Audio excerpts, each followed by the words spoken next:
Hi everyone, it's Aster, and today I want to talk a bit about my childhood, where I grew up, how I grew up, and some related trauma I've experienced. So I grew up in a very nice house, in a McMansion, in a kind of a fancy suburb. Going back there now, it all looks so fake. It looks like it's all set pieces. Um, it was on a golf course. Like my backyard, we had a tiny woods. We called it a woods. It was really just a small stand of trees, and then there was a green behind me. So, uh, it sucked. It was a beautiful house. It was super comfy, but I think of that place as a prison. It was a gilded cage. It was still a cage. My dad would always tell me, "Oh, go play outside." That was his usual response. He didn't like me playing video games or staying inside all day. Read books and then video games, and I got into that. Uh, and he would tell me to go play outside, and I'd go play outside in my backyard where I was getting watched by old white men with sticks. Afraid that a golf ball was going to come bonk me in the head, because that happened. I didn't get hit. I'm sorry, I didn't get hit, but we had a little sandbox in the backyard. Twice I had balls land next to me. People would come into our yard to get the balls they hit. So there was no privacy. I always felt really embarrassed and ashamed to play, to be seen making noises and waving sticks around, or even to shooting hoops. I was always under scrutiny. And recently, my dad told me a story about his childhood. About one of his childhood friends passed away recently, so he was telling me a bit about him. And this is the first time I've heard anything about my dad's childhood, which means he's finally processing some of his trauma and working through things and can talk about it, which is good for him. But he grew up, my grandparents' place that they used to have before they sold it, back in the woods, couple acres of property. He built the tree house. He'd go romping. He told me about building like dams in the stream. Pretending to be beavers, playing paintball with his buddies in the woods, and then getting on his bike, riding into town to go, get snacks and hang out with people there. And I think whenever he told me to go play outside, this is what he was imagining. But for me, there wasn't anywhere to go. There was nowhere to ride my bike, right? The suburb had a highway on one side and fucking farms on the other. I was like, what do I do? Do I go to the grocery store and the strip mall? Like that's that's where I could ride my bike to. And there was no other kids my age. I made friends with a boy next door who was like 4 or 5 years older. Asshole and a bully. I would not have been his friend if there was anyone else to be around, but he was the only person to talk to. So I'd show up at his house at the summer at 10 a.m. and be like, let's hang out, let's play video games, because I was so starved for social interaction. You couldn't get anywhere. We were too far from it anywhere. It was a 20-minute drive to get anywhere, so there was nothing to walk to. There's nothing to bike to. I never had any friends around. Didn't invite friends over often from like school, because I was always embarrassed about my dad yelling, blowing up, abusing us, abusing my sibling, especially my autistic sibling. I'm autistic too. I think most of our family is, but we didn't know that. For them, they were the only ones we knew. They'd have a meltdown, and my dad's response was to yell at them, or something would go a bit wrong, or he was having a bad day, and he would do this in front of company too. So I stopped wanting to invite people over, because I was embarrassed. I was scared that he was going to do that in front of them, what people would think. So I grew up very socially isolated.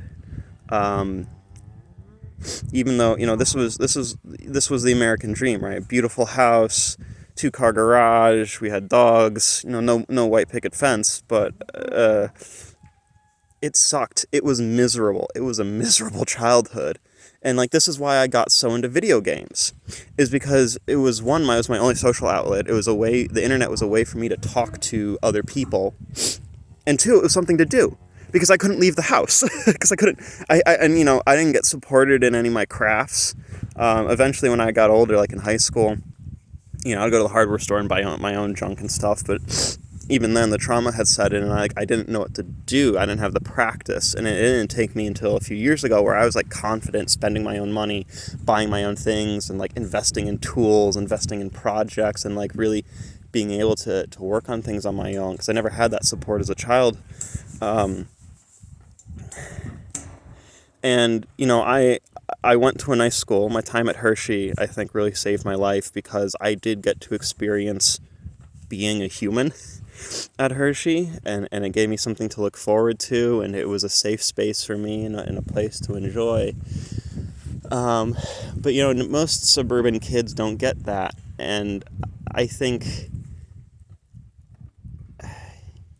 that's why we see so much emotional stuntedness in the people around us these days, is because so many of us grew up isolated and alone with only our phones or our computers to keep us company, our only social interactions being at school, which, again, most people didn't go to Hershey, so that's not great,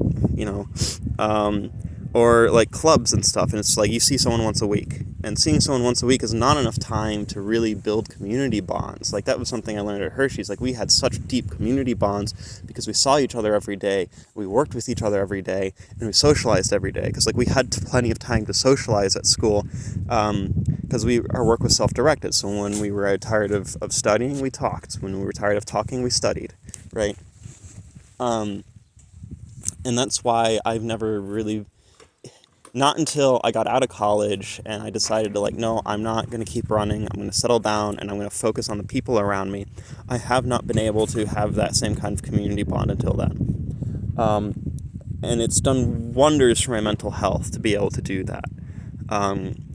So I think a lot of my isolation trauma and my negligence, one, came from being a latchkey kid in a suburb that there was no, like, I never, like, opened the door because, to get in the house, because I never left it. There was nowhere to go. Yeah, and then the cultural divide when I went to high school and college. And so that's where the isolation trauma comes from. But if you have kids and you're raising them in the suburbs, I really want you to think about this. And the shitty thing is we don't have villages anymore in America.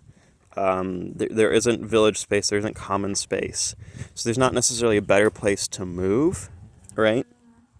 But, get involved with your city council, get involved with the local zoning commission, and fight for that space.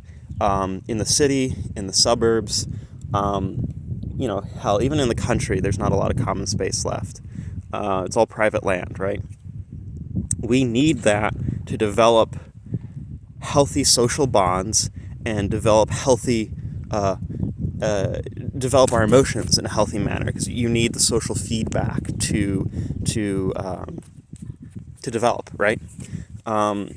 So that's what we need to fight for, and that's something we need to see, and it's got to be more than once a week, right? Clubs are great. You're like, my parents put me in sports when I was a kid, like every year. You're like t-ball when I was little, and I did soccer, even when I didn't want to, even when it was like triggering my flat feet to go inflamed and I would be on crutches for half the season.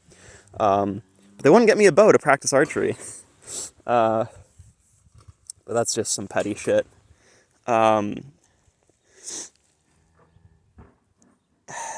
We need the village space back. We need the village community. We need those bonds, not just for our mental health, but for our physical health too. Because one, it gets you moving, right? I didn't do a lot of exercise as a kid outside of school and the club activities because I didn't have anywhere to go. I would have ridden my bike if I had somewhere to go. For me, in my ADHD and my autism, like I can't just lift weights to lift weights, right? I can't just ride a bike for the purpose of riding a bike. It's like, that's why I do the farm work, right? I'm getting exercise for a purpose, right? And I'm the strongest I've ever been, and I'm happiest I've ever, maybe not that I've ever been, but I'm happiest I've been in a long time when I'm out here shoveling shit. Yeah, and it also gives people options, right? So I was friends with someone who bullied me I've made friends with a lot of my bullies primarily because they were the only people around. And so when you don't have options, you get stuck with a bad deal, right? There's no competition if we're putting it in market terms. And the village life, it forces people to be their best selves because there is that kind of social pressure. And we're living in these little isolated pockets. Everyone's in their own little box. It gives you an excuse to be a terrible person because you are shielded by this cage keeps you in, but also keeps the social pressures out, right? So you don't have to be a nice person, right? And if you're in a village setting where everyone's checking up on each other, like, okay, what about domestic abuse, right? Someone starts beating their wife, whole town's gonna know about it, and they're gonna do something about it, and like, it's better for everyone, basically. So get involved with your local government. I know gross, and the government doesn't do anything, and yada yada yada, but like, it's because of this isolation, right? We've been split apart. Our power, we are very powerless as individuals, but as a group, we're very strong. So we need to rebuild these groups. Start I've talked about it in another video. Like my community, we do a game night once a week, right? We see each other way more often than that. We hang out, we do things. Some of them come help me with barn chores. We work on gardens and stuff together. But the game night is like our guaranteed. We're gonna see everyone. We're gonna feed each other, and we're gonna grow those community bonds. So start with that. So once a week is not enough, but it's a start. And connect with your neighbors, connect with your coworkers, and really make these bonds, because it's also going to be important as the world continues to struggle with everything that's going on. These kind of community bonds form resilience, right? If you want to be resilient, if you want to be safe in this uncertain future, have a strong community that can take care of each other.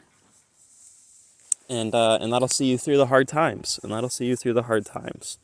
So, yeah. Thanks for listening. I hope you learned something, and I'll catch you next time. Love one another. Love yourself. Bye.